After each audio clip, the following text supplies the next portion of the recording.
ಲೇ ಏನ ಇಷ್ಟತ್ ಲೇ ಜಿಮ್ ಅಲ್ಲಿ ಯಾರು ಇಲ್ಲ, ನನ್ನನ್ನು ಯಾಕೆ ಇಷ್ಟ ಬೇಕು ಕರೆಸ್ದೆ? ಲವ್ ಮಗ, ನಮ್ ಜಿಮ್ಗೆ ಬಾಲಿವುಡ್ ಇಂದ ಹೊಸ ಟ್ರೈನರ್ ಬರ್ತಾ ಇದಾರೆ. ಅವರೇ ಟೈಗರ್ ಶೆರಾಫ್ಗೆ ಋತಿಕ್ ರೋಷನ್ಗೆಲ್ಲ ರೆಡಿ ಮಾಡಿದಂತೆ ಕಣೋ. ನಮ್ ಜಿಮ್ ಇಂದ ನಮ್ಮನ್ನ ರೆಡಿ ಮಾಡೋದಕ್ಕೋಸ್ಕರ ನ್ಯಾಷನಲ್ ಲೆವೆಲ್ಗೆ ಅವ್ರನ್ನ ಕರೆಸ್ತಾ ಇದಾರೆ ಕಣೋ. ನೋ ಮಗ, ಎಂತ ಅದೃಷ್ಟನೋ, ಇಷ್ಟು ಜನರಲ್ಲಿ ನಾವಿಬ್ರನ್ನ ಸೆಲೆಕ್ಟ್ ಆಗಿರೋದು.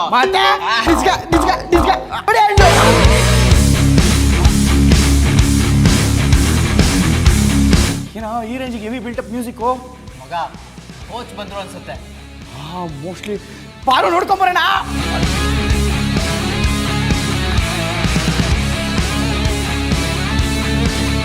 Hello boys. Hi boys.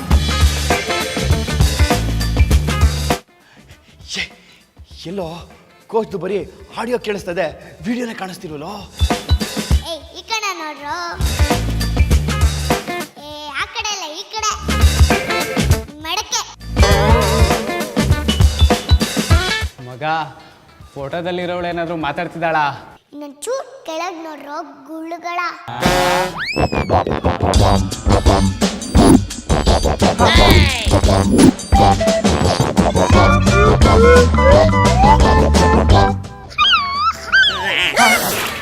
ಏನೋ ಇದು ಕೋಚು, ಇಷ್ಟೊಂದು ಪೀಚು.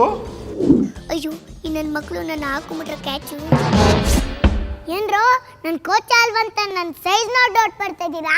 ಹಾಗಲ್ಲ, ನಾವು ವೆಯ್ಟ್ ಮಾಡ್ತಿದ್ದು ಜಿಮ್ ಕೋಚ್ಗೆ, ಫೈಟ್ ಮಾಸ್ಟರ್ಗಲ್ಲ. ಓ ಹೌದಾ?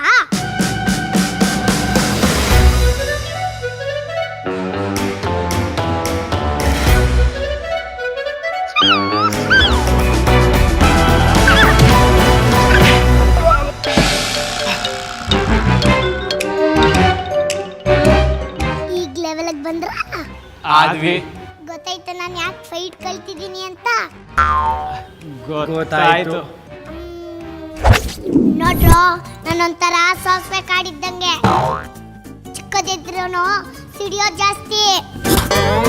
ಬೇರೆಯವ್ರ ಹತ್ರ ನಕ್ರ ಮಾಡ್ದಂಗೆ ನನ್ನ ಹತ್ರ ನಡೆಯಲ್ಲ. ನಾನು ತುಂಬಾ ಕಟ್ನಿಟ್ಟು.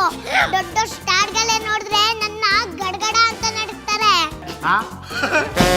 ಹೌದಾ?